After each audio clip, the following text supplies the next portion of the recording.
Welcome to Wine Chats with Billi and Lyndsey. So glad I wasn't recording that. Come on, Bill.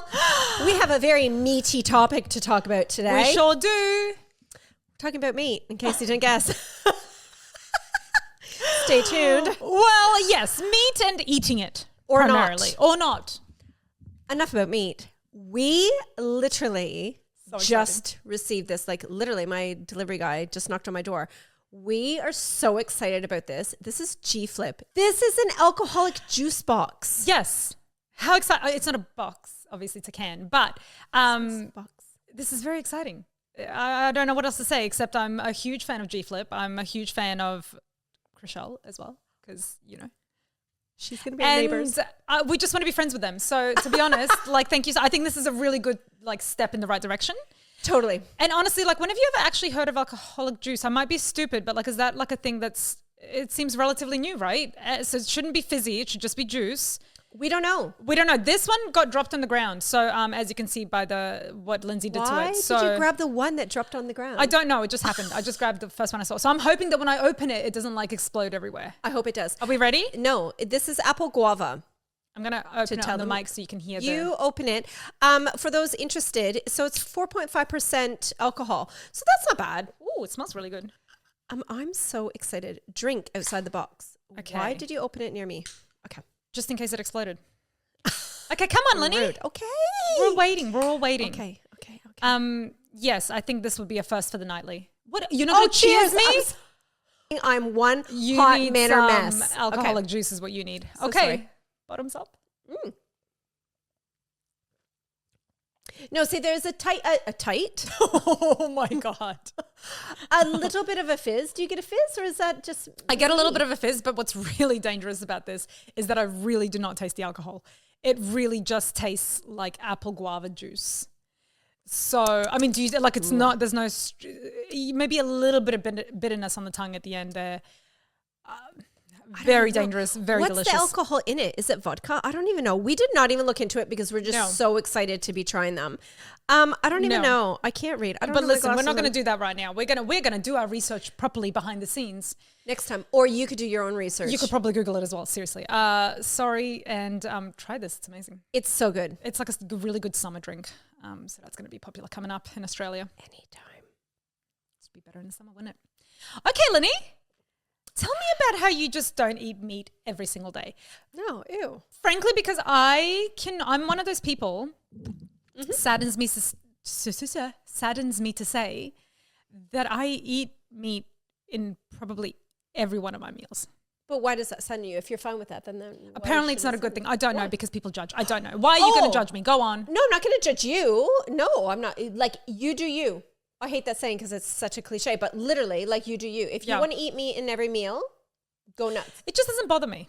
If it doesn't bother you, go nuts. For me, I definitely don't need meat in every meal.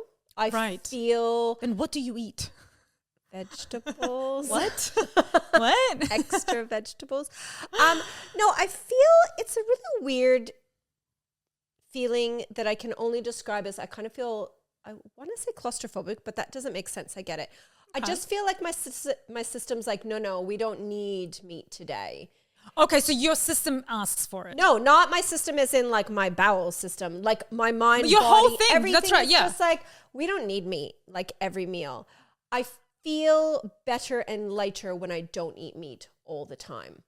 Does that make sense to some people? I hope so. It does. I don't really have that. I feel almost the opposite, where I'm like semi-offended when a meal comes without some sort of meat. Okay. It's really weird. Like, even if I was to make a pizza, it's not a big deal to just not put ham on a pizza. But for some reason, to me, it's like just wrong. There's just something like not right with my meal if there isn't some sort of meat inside it. Right.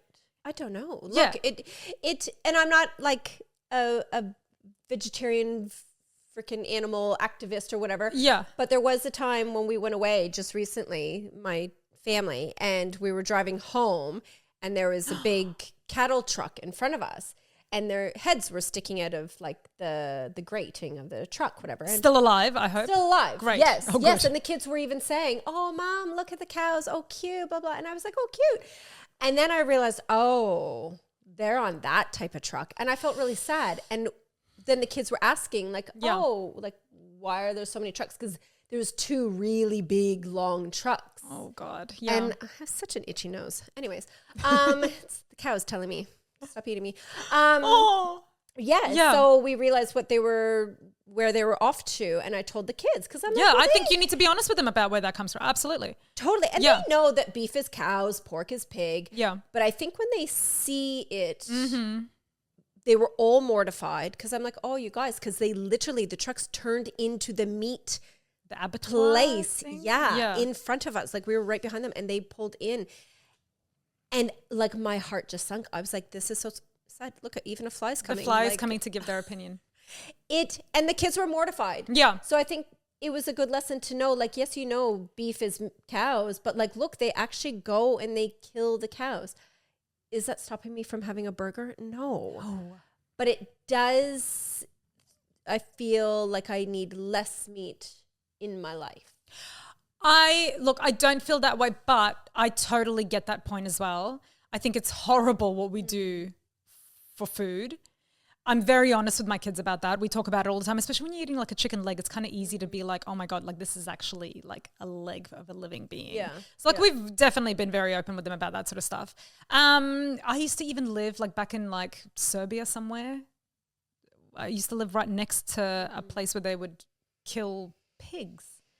And first they would have them out there and you'd play with them and stuff. And then next level, like they're really like they put them all. I remember that as quite, this is a little bit graphic, I guess, but they would put them all in just one big room together. And then you would just hear the squealing and squealing and squealing and squealing. And then eventually there would be no squealing left. Yeah. And so, but that still didn't put me off eating bacon, which is, interesting. And I don't know if maybe I come back from such a like huge meat eating background in general. Like, we laugh at vegetarians in my culture. Like my mum has been a vegetarian for years and I still don't quite believe it. Right? I didn't know Yasna was a vegetarian. My mum, has been a vegetarian for probably a good 10 years. So now why did she become a vegetarian? Because to save the animals? I know that sounds like a stupid question. Or does she just not like meat? I think it's a bit of both of those things. I have no idea. Oh my God. She has no clue. It could be because she's allergic to animals. I don't know. She's definitely not allergic to animals. Okay. I think it was, I honestly couldn't tell you. I would be guessing my own mother.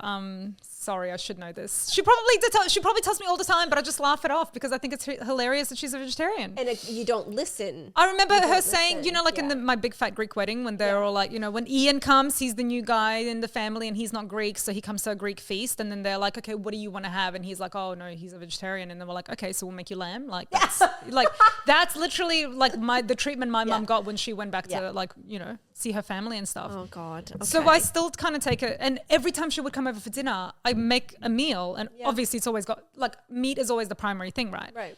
And then she would come over and I'd be like, I forgot to, beep. I forgot to like get something vegetarian, like a quick, so it's not just a random side salad or like a bit of potato. Yeah, like I poor always Yasna. forget to, I know.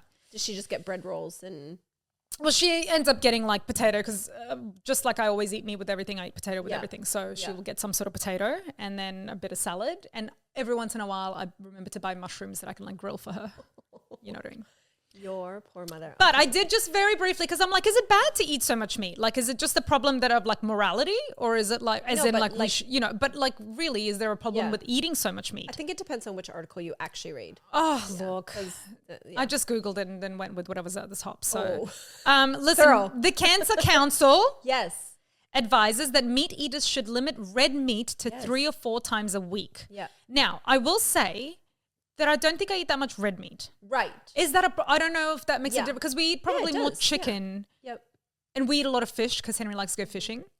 Red meat I'll probably have once a week, once a fortnight even sometimes. Yeah. So it's not like that bad, but still chickens are living things too, right? It's a meat. It's still a meat. Yeah. So you should limit that and then eat like legumes and stuff. I love that face. Legumes. You're going to legumes. replay that over and over again. Probably will. Probably tuck my double chin back in. Anyway, and then also it says that eating too much processed meat and red meat probably increases your risk of bowel cancer. Yeah. Are you only just learning this? Well, I'm not, but I also, because again, every time I'm telling the people who didn't know. Right. But also what saddens me about that is processed meats because again, I worked in a deli as a kid. I'm very much of a deli eater. I love my processed meats and I will never give them up. So bowel cancer or not. I'll just go to the death eating my ham. Look, I mean, everything nowadays could possibly give you cancer depending on what report you're reading. So, It's true. Yeah. And so do you have vegetarian meal, like dinners? Oh, totally. Absolutely. Never.